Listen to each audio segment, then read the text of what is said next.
Hello မင်္ဂလာပါရှင်ဒီနေ့ကတော့အခုမြင်နေရတဲ့ခန်းကြီးလေးတွေကိုသင်ပေးသွားမှာပဲဖြစ်ပါတယ်ရှင်ပထမဆုံးခန်းကြီးလေးဟာဆိုလို့ရှိရင်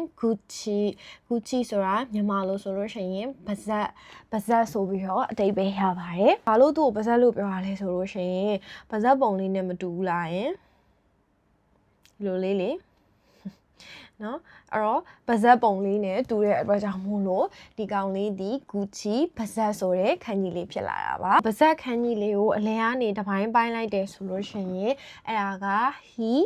နေဆိုတဲ့ခန်းကြီးဖြစ်သွားပါတယ်ဒါမှမဟုတ်လို့ရှိရင်နေဆိုတဲ့ခန်းကြီးဖြစ်သွားပါတယ်နေလုံးကြီးငငယ်တော့ကလေနေဆိုလို့ရှိရင်ဒီလိုဆွဲခဲ့တယ်ဟုတ်တယ်မလားဒါနေလုံးကြီးရှိနေတဲ့အတွက်ကြောင့်မို့လို့ဘာပေါ်လာလဲဆိုလို့ရှိရင်နေနဲ့ညဆိုပြီးတော့ပေါ်လာတယ်အဲ့တော့နေလုံးကြီးကိုစင်စီတော့အလဲကပိုင်းချထားလိုက်တာ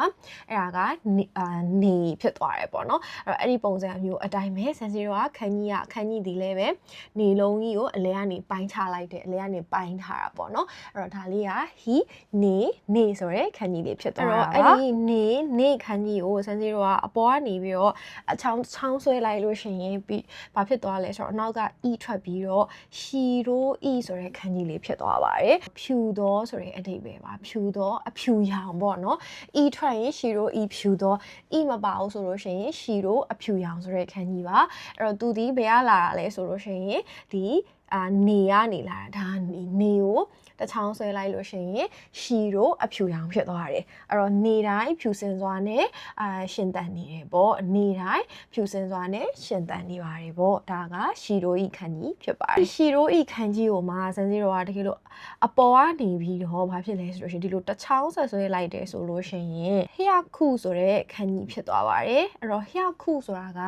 ယာဆိုတဲ့ခန်းကြီးပါယာဆိုတာဥမာ100တို့200တို့300တို့ပေါ့နော်ယာဆိုပြီးတော့မှအဓိပ္ပာယ်ရတဲ့ခန်းကြီးဖြစ်သွားပါတယ်အဲ့တော့ခုနတော့ဒါကနေလေးမလားနေတိုင်းဖြူစင်စွာနဲ့ပတ်စံရှားနေတာတစ်လောက်300လောက်တော့ရပါတယ်ပေါ့ဟုတ်ပြီနော်အဲ့တော့ဒါလေးကတစ်ချက်ထပ်ဆွဲလိုက်ရင်ဟျောက်ခုယာဆိုတဲ့ခန်းကြီးလေးဖြစ်သွားပါတယ်အဲ့ဒါကိုမှဆန်စီရိုကတကယ်လို့အထဲမှာနှစ်ချောင်းဆွဲလိုက်မယ်ဆိုလို့ရှိရင်တော့သူကဘာဖြစ်သွားလဲဆိုတော့မျက်စိဆိုတဲ့အခန်းကြီးလေးဖြစ်သွားပါတယ်เนาะခုနကတော့အလဲမှာနှစ်ချောင်းပဲပါတော့နေခန်းကြီး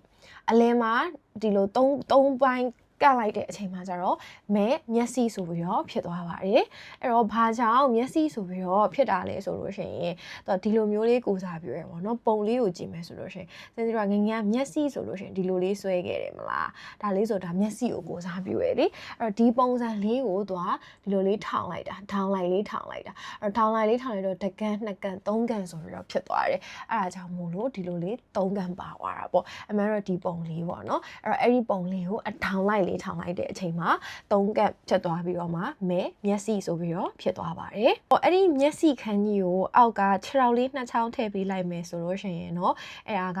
မီရုဆိုတဲ့ခန်းကြီးဖြစ်သွားပါတယ်။မီရုဆိုတာကမြင်သည်ဆိုပြီးတော့အဓိပ္ပာယ်ရပါတယ်နော်။မြင်တယ်ပေါ့။အဲ့တော့မြင်တယ်အပြင်မြင်တာဖြစ်တဲ့အတွက်ကြောင့်မို့စန်စီရာတေချာပေါင်းမျက်စိဒါကမျက်စိ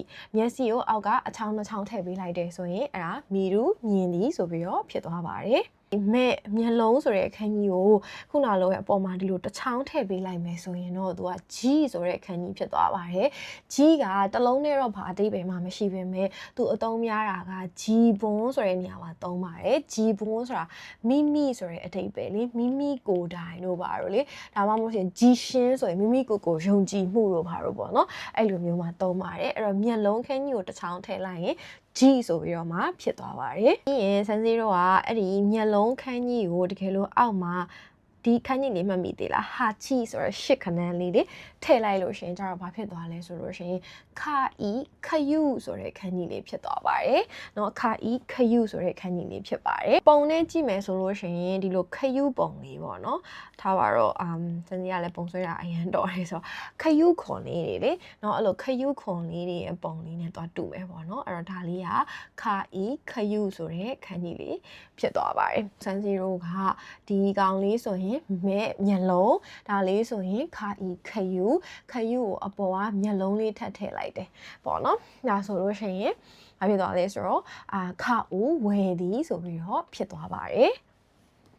နောက်ထပ်သူတို့နဲ့ဆင်တူတဲ့ခန်းကြီးလေးကဘာလေးရှိလဲဆိုလို့ရှိရင်ဒါလေးပေါ့နော်အဲ့တော့ဒါလေးကကြတော့ဘာလေးလဲဆိုရင် tsuki ဆိုတဲ့ခန်းကြီးလေးပါလာလို့အဓိပ္ပာယ်ရပါတယ်ဘာလို့ tsuki ဖြစ်တာလဲဆိုလို့ရှိရင်သူတို့ကအရင်ခေတ်ကပုံလေးတွေဆွဲတယ်ပေါ့နော်အဲ့တော့ပုံဆွဲတယ်ဆိုလို့ရှိရင်လာကွေးကွေးလေးပုံလေးသူတို့ဆွဲကြတယ်ဥပမာပေါ့နော်လာကွေးကွေးလေးအဲ့မှာလာကွေးကွေးလေးကိုဒီနားလေးမှာတိမ်လေးတွေထွက်မယ်ပေါ့နော်ဒီမှာတိမ်လေးတွေနဲ့အဲ့လိုမျိုးလေးအဲ့တော့လာကွေးကွေးလေးမှာဒီမှာတိမ်လေးတွေထည့်ထားတာပေါ့အဲ့တော့ဒီခန်းကြီးလေးဒီtsuki လာဆိုတဲ့ခန်းကြီးလေးဖြစ်သွားပါတယ်နောက်ဆုံးတစ်လုံးအနေနဲ့ဆိုလို့ရှိရင်တော့သူနဲ့နောက်ထပ်နည်းနည်းစင်တူတဲ့ခန်းကြီးလေးတစ်လုံးဆိုလို့ရှိရင်ဘာရှိလဲဆိုတော့1 2 3 4 5 6ပေါ့နော်ဒါလေးဆိုလို့ရှိရင်တော့သူကမီမီနရွက်ဆိုရဲနာပေါ့နော်နာနရွက်ဆိုရဲခန်းကြီးလေးဖြစ်သွားပါတယ်ဟုတ်ပြီအဲ့ဒါဆိုရင်ဒီနေ့သင်ခဲ့တဲ့ခန်းကြီးလေးတွေအားလုံးကိုစမ်းစီရပြန်နှွှေးရမယ်ဆိုလို့ရှိရင်ပထမဆုံးက Gucci ပါဇက်ဆိုတဲ့ခန်းကြီးလေးကနေစမယ်ပေါ့နော်အဲ့တော့ဒါလေးဒီပါဇက်ဆိုတဲ့ခန်းကြီးလေးဖြစ်ပါတယ်အဲ့တော့ပါဇက်နဲ့ခန်းကြီးလေးလိုမျိုးမှာစင်စီတော့အလဲကတစ်ပိုင်းပိုင်းလိုက်တယ်ဆိုရင်အဲ့ဒါက he နေဆိုတဲ့ခန်းကြီးလေးဖြစ်သွားပါတယ်เนาะနေမင်းကြောင့်မို့လို့နေညဖြစ်ပေါ်လာသလိုမျိုးနေဖြစ်သွားပါတယ်ဒီခန်းကြီးလေးကိုမှအပေါ်ကဒီလိုတစ်ချက်ဆွဲလိုက်ရင်ရှီတို့ဤဖြူစင်သောဆိုတဲ့ခန်းကြီးဖြစ်ပါတယ်။နေတိုင်းဖြူဖြူစင်စင်နဲ့အလုံးလုံးနေပါတယ်။အဲ့ဒါကိုမှအပေါ်ကတစ်ချောင်းထပ်ထည့်လိုက်ရင်နေတိုင်းဖြူဖြူစင်စင်အလုံးလုံးတာတစ်လောက်ကိုရာကနန်းလောက်တော့ပစံရှာနိုင်ပါတယ်။တကယ်လို့နှစ်ချောင်းမဟုတ်ဘဲနဲ့သုံးချောင်းဆွဲမယ်ဆိုလို့ရှိရင်တော့အဲ့ဒါကမဲမျက်စိဖြစ်ပါတယ်။ဒီလိုမျိုးပုံလေးကနေပြီးတော့လာတာဖြစ်ပါတယ်။အဲ့တော့မျက်စိကိုအပေါ်ကနေတစ်ချောင်းထည့်မယ်ဆိုလို့ရှိရင်တော့အဲ့ဒါကဂျီဘွန်းရဲ့ဂျီဖြစ်ပါတယ်။မိမိကိုယ်တိုင်းဆိုရဲဂျီဘွန်လေးဖြစ်ပါတယ်အဲ့ဒီမဲ့ခန်းကြီးလေးကိုမှအောက်ကနေပြီးတော့ခြေထောက်လေးနှစ်ချောင်းထည့်လိုက်တယ်ဆိုရင်မီရူမြင်သည်ဆိုတဲ့ခန်းကြီးလေးဖြစ်သွားပါတယ်အောက်ကခြေထောက်မဟုတ်ဖ ೇನೆ ဒီလိုဟာချီလေးထည့်လိုက်ရင်တော့ခါဤခယူဆိုပြီးတော့ဖြစ်သွားပါတယ်အဲ့တော့ခါဤခယူကိုအပေါ်ကမျက်လုံးလေးထည့်လိုက်တယ်ဆိုလို့ရှိရင်အဲ့ဒါခါဦးဝယ်သည်ဆိုပြီးတော့ဝယ်သည်ဆိုတဲ့ခန်းကြီးလေးဖြစ်သွားပါတယ်ဒီပုံစံခန်းကြီးလေးဆိုရင်တော့အဲ့ဒါက tsuki လခန်းကြီးလေးဖြစ်ပါတယ်လလေးကိုအလယ်မှာတိမ်လေးတွေအုပ်နေတဲ့ပုံစံမျိုးဖြစ်ပါတယ်အဲ့လိုမဟုတ်ဘဲနဲ့တကယ်လို့ဒီပုံစံလေးတစ်ချောင်း2 3 4 5 6ဒါလေးဆိုရင်တော့အဲ့ဒါကမီမီနရွက်ဆိုတဲ့ခန်းကြီးလေးဖြစ်ပါတယ်ဒီခန်းကြီးလေးတွေထဲမှာကိုအကြိုက်ဆုံးခန်းကြီးတစ်လုံးကဘာဖြစ်မလဲဆိုတာ comment မှာရေးခဲ့ပေးပါဦးเนาะနောက်ဗီဒီယိုလေးမှာပြန်တွေ့ပါမယ်ရှင်